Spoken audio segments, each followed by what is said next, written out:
Somewhere right now, someone is standing outside a building, lighting a small white tube on fire and breathing the smoke directly into their lungs. On purpose. They'll do it again in an hour. And if you ask them why, really why, not I'm stressed, not it's a habit, but why a human being would ever look at a burning plant and think that belongs inside me, they wouldn't have an answer. Neither would you.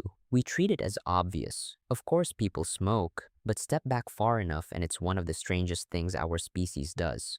No other animal sets a leaf on fire and inhales it. Fire is the thing every living creature is built to run from. We run toward it, and we pay for the privilege. So who was the first? And what on earth were they actually trying to do? Because it wasn't to relax. Here's the part that should bother you. Smoking isn't just one weird habit that caught on in one place. It shows up everywhere. The peoples of the Americas were smoking tobacco. In Africa, people smoked wild herbs. Ancient China, India, and the Middle East burned cannabis and aromatic resins. Siberian tribes inhaled the smoke of plants thrown onto hot stones. Different continents, different plants, no contact with each other. And somehow the same bizarre idea independently occurred to all of them.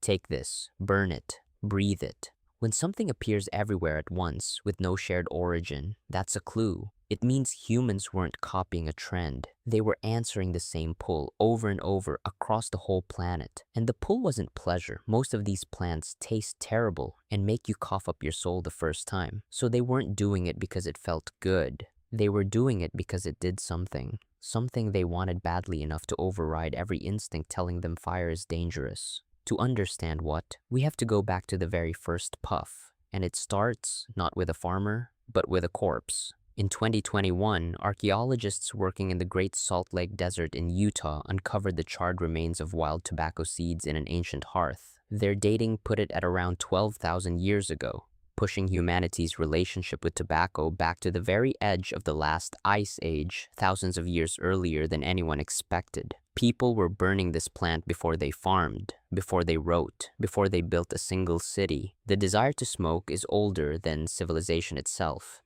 But here's what those early people were not doing. They were not chilling.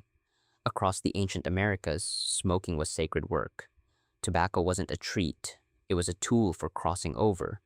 Shamans used it to enter trances, to send prayers upward on the smoke, to speak with ancestors and spirits. The smoke was the message, and it physically rose toward the sky where the dead were thought to live. That's the corpse at the start of the story. The first smokers weren't relaxing after a long day, they were trying to reach the other side. And it worked, sort of. Wild tobacco was brutally strong enough to cause visions, vomiting, even a death-like collapse. To an ancient mind, a plant that could push you to the threshold of death and pull you back wasn't a drug.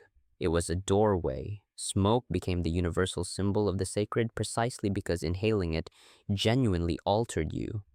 Every continent found its own version of that doorway.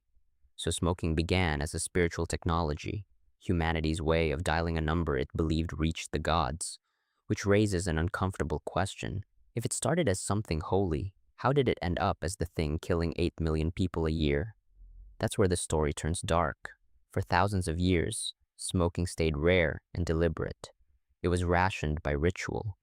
You didn't smoke on a Tuesday because you were bored. You smoked when a ceremony called for it, under someone who knew what they were doing. The sacredness was the safety mechanism. It kept the doorway closed most of the time. Then in 1492, Columbus's crew watched the Taino people inhaling smoke through tubes, and something quietly catastrophic happened. The ritual was stripped away, but the plant came home. Sailors carried tobacco back to Europe with no shaman, no ceremony, no reason to use it except that it felt like something. The doorway to the gods got propped open and turned into a doorway you could walk through any time.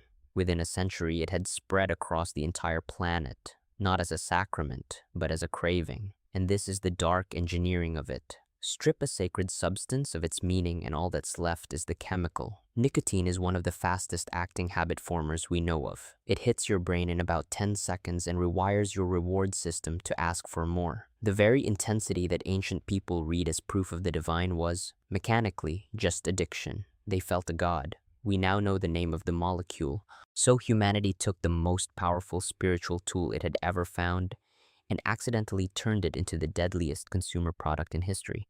Same smoke, same lungs, completely inverted meaning.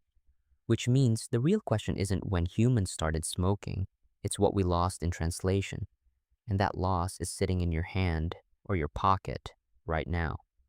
Think about what the modern version actually is. A cigarette is a sacred trance compressed into a paper tube, sold by the pack, designed to be used alone and as often as possible. A vape is even further down the line, a sleek little device, fruit-flavored, glowing softly, engineered by chemists to deliver that 10-second hit faster and smoother than any shaman's pipe ever could. We didn't invent a new pleasure. We took an ancient doorway and shrank it down until it fit in your fist and asked nothing of you but money. And notice what we kept, even after we threw the meaning away. People still smoke to mark a moment. The cigarette after a hard day, the vape on a balcony at 3 a.m. when you can't sleep, the smoke break that's really just an excuse to step outside and be alone with your thoughts. Some buried part of the ritual survived. The instinct that this act is a small pause, a stepping out of ordinary time. You're still reaching for a doorway. You've just forgotten there was ever anything on the other side. That's the strange inheritance you're holding. When you crave a cigarette, you're not only feeling nicotine tug at your reward circuits, you're feeling the faint echo of 12,000 years of humans using smoke to reach for something bigger than themselves. The craving is real and ancient. What's gone is the meaning we used to attach to it. The ritual got deleted. The dependency is all that's left. So the next time you see someone breathing fire on a street corner, you'll know you're not watching a bad habit. You're watching the last, hollowed out ghost of one of the oldest sacred acts on Earth. So, when did humans start smoking? 12,000 years ago? At the edge of an ice age, with a fistful of wild tobacco and a desperate hope that the smoke would carry them somewhere holy. We've been doing it ever since, but somewhere along the way we kept the fire and lost the reason. The first humans set a plant alight to speak with their gods. We light the same plant to kill 10 minutes outside the office. Same smoke rising toward the same sky. Only now nobody's listening and nobody expects an answer. That's the thing about almost everything you do without thinking. There's usually a forgotten cathedral underneath it. Some old, strange human reason buried so deep you stopped being able to see it. The smoke is just the easiest one to spot because it literally rises. If you like noticing the strange machinery behind ordinary things, the secret histories hiding inside your habits, your body, your everyday life, stick around. There's a lot more hidden in plain sight, and we're just getting started pulling it apart.